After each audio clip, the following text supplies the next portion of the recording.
So Mark Jackson is a man who just got interviewed by the Milwaukee Bucks for the head coaching job.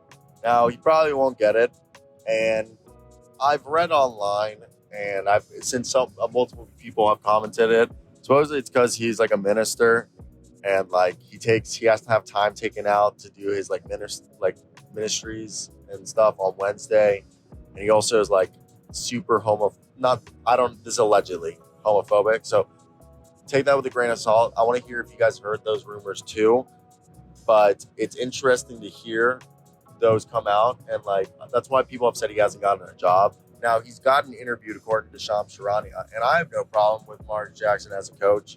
Okay, we're talking about him as a coach, not as a person. So I just want to throw that out there because I have had people repeatedly like bring that up over the last few years whenever a team does interview Mark Jackson. And a team like the Bucks are interviewing, former Warriors coach Mark Jackson for coaching job.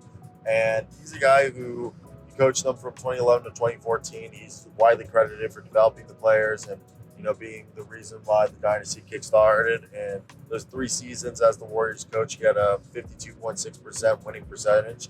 Jackson was a finalist for the Sacramento Kings head coaching job that ultimately went to Mike Brown. And the Bucks finished atop the NBA standings with a 58-24 regular season record before parting ways with Mike Budenholzer after losing in 5 games to the Miami Heat in the first round of the playoffs. Now, Jackson's tenure with Golden State, he hasn't served as an NBA coach since he led the Warriors, but he has still been around the game as a color commentator for ESPN's NBA broadcasts. Jackson filed a 121 to 109, win record in 3 seasons with the Warriors, but ultimately couldn't find enough postseason success, which is why they did axe him when he eventually, was fired, so they could bring in Steve Kerr, who then won a championship the next season and won basically 4 championships in 9 seasons.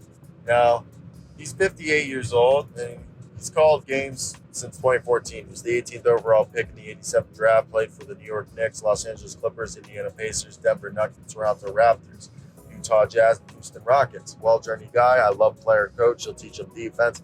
I think he's a good coach for a developing team. I don't think he's the coach for a championship team. I truly don't believe he's the coach for the Milwaukee Bucks. I think it's a step backwards. I think if you're firing a head coach, you're either doing an in-house hire or you're going out and getting yourself a coach, in my opinion, that is rather, fits what you guys are doing. So for me, I always get interested when we see literally coaches just brought in for interviews, but we both know that Mark Jackson's not the guy they're going to go with. So I want to hear your thoughts down below in the comment section. What do you think of this guy and why? But that's going to basically be it for me. Like, comment, subscribe. We're on the way to 20,000 subscribers, so hit that like and subscribe button. It'll be greatly appreciated. So, cheers.